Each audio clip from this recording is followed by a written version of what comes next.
যারা এই ভিডিওটা কন্টিনিউ দেখছেন সবাইকে আমার আন্তরিক শুভেচ্ছা এবং সালাম নমস্কার। আমি দু একটা কথা বলবো। আজকে চলে যাচ্ছি আমরা সেই গঙ্গা ভাঙন মিছিল দেখতে। মিছিলটা হচ্ছে গঙ্গা ভাঙন মিছিল, মানে এলাকাটা আপনাদেরকে মনে করিয়ে দিচ্ছি, পশ্চিমবাংলার মালদা জেলার পঞ্চানন্দপুর সুলতানটোলা। হয়তো আপনারা জানেন কি না, এই ভারতবর্ষের মালদা জেলার পঞ্চানন্দপুর বাঙিটোলা একদিন এমনই একটা গর্ব নিয়ে চলাফেরা করছিল, যেটা মালদা ডিস্ট্রিক্টের মধ্যে সবচাইতে উন্নত এবং সবচাইতে শিক্ষিত এলাকা হিসাবে এই পঞ্চানন্দপুর সুলতানটোলা বিখ্যাত ছিল। আজকে দেখুন এই পঞ্চানন্দপুর সুলতানটোলার মানুষ কে কোথায় গেল বা কে কোথায় বর্তমানে বসবাস করছে, কোনো পাত্তা কারো এখন পর্যন্ত পাওয়া যাচ্ছে না। কারণ একটাই, যেটা হচ্ছে গঙ্গা ভাঙন।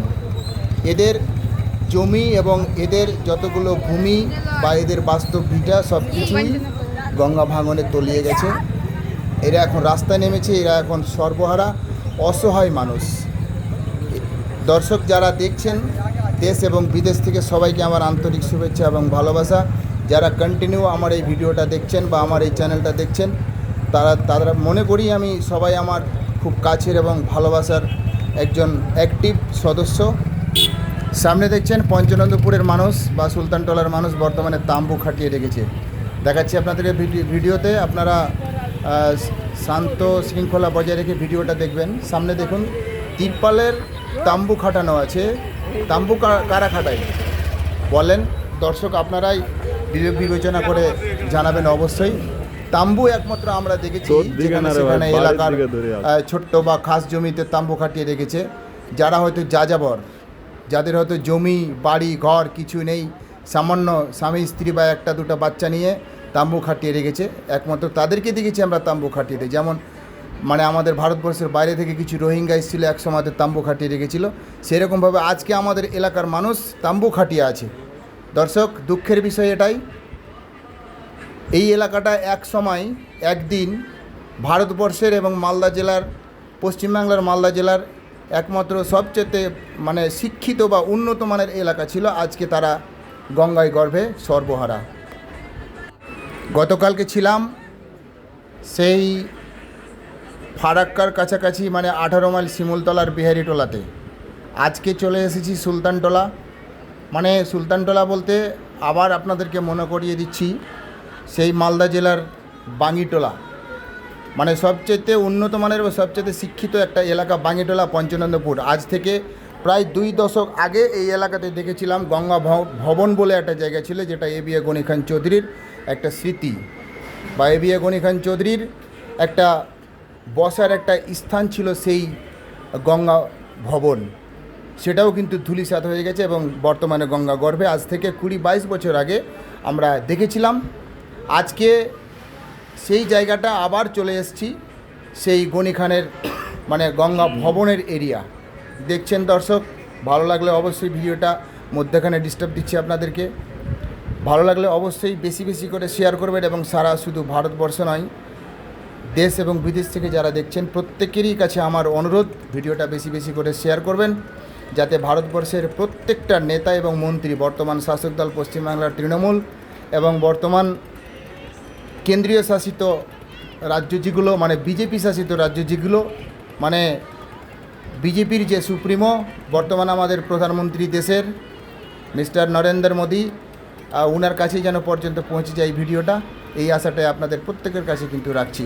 দর্শক দেখছেন সামনে, মনে হচ্ছে কি এটা একটা মানে ভাঙন মিছিল এখানে বসেছে বা ভাঙন মেলা বসেছে, যে কে কতটুকু মানে দেখতে পারে বা কে কতটুকু পালাতে পারে বা কে কতটুকু নিতে পারে, এই রকম একটা মনে হচ্ছে মানে চ্যালেঞ্জের মানে একটা পরিস্থিতি দেখছি আমরা এখানে। একটা বসেছে, মনে হচ্ছে যে একটা মানে মিছিল বসেছে বা একটা মেলা বসেছে এরকম।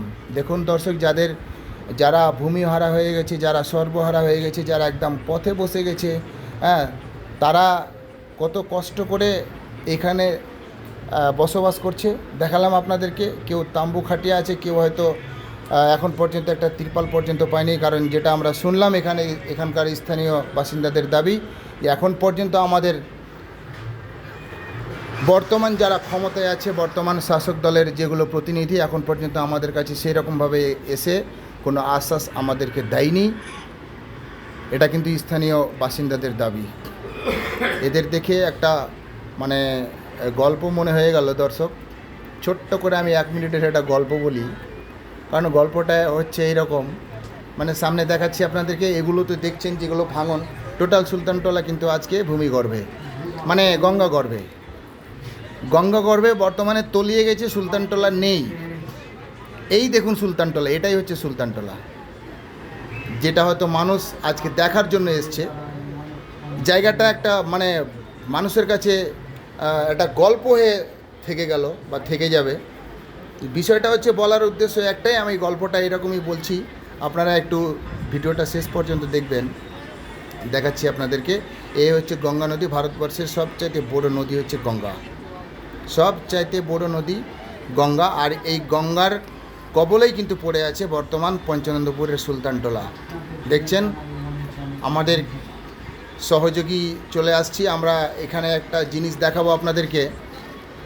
মানে এইরকমই একটা ব্যাপার ঘটে গেছে, বা স্থানীয় যারা ঠিকাদার কন্ট্রাক্টর বলতে চাইছে এটাই, মানুষকে কত গাধা বানাচ্ছে দেখুন। মানে ভারতবর্ষের মালদা ডিস্ট্রিক্ট একটা অন্যতম একটা ডিস্ট্রিক্ট, এই ডিস্ট্রিক্টের মানুষকে কিভাবে গাধা বানানো হচ্ছে আপনারা এই ভিডিও থেকে প্রমাণ। সামনে দেখছেন এই যে বাঁশের লাক্কার তৈরি করছে, বাঁশের লাট ফলাং তৈরি করছে ত্রিভুজ আকারের। এই যে ছোট্ট ছোট্ট মানে এই বোল্ডারকে ভিতরে ভরে দিয়ে আর এগুলোকে ফেলে দিবে মানে নদীতে।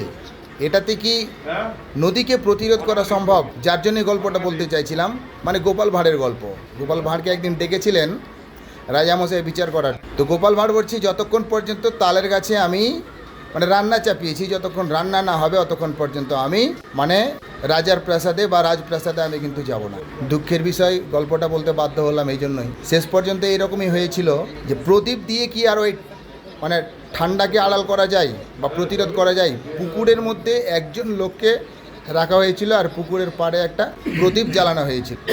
কিন্তু রাজা এবং সেনাপতি তারা এরকমই গল্পটা বলতে চেয়েছিল যে পুকুরের পাড়ে যে প্রদীপ, সেই প্রদীপের আলো পেয়েছিল পুকুরে থাকা লোকটা, যার জন্য ও সারা রাত কিন্তু বেঁচে গেছিলো, তাকে ঠান্ডা লাগেনি। এটা দেখুন, এটা আমার বানানো গল্প নয়। সেই রকমই একটা অপশাসনে ভুগছি আমরা কেন্দ্র এবং রাজ্যের কাছে। বর্তমান না কেন্দ্রের পরিস্থিতি ভালো, না রাজ্যের পরিস্থিতি ভালো। এক কথায় আমাদের ভারতবর্ষের প্রত্যেকটা মানুষকে অশিক্ষিত করে রাখতে চাইছে আমাদের কেন্দ্রশাসিত। দর্শক, এটা এক ধরনের অপশাসন চলছে বর্তমান আমাদের পশ্চিমবাংলায়। তো যাই হোক, ভিডিওটা আর লম্বা না করে আমি ভিডিও আজকে এখানেই শেষ করছি। পরবর্তী ভিডিওতে আবার দেখা হবে। সবাই ভালো থাকবেন, সুস্থ থাকবেন এবং নিজের খেয়াল রাখবেন।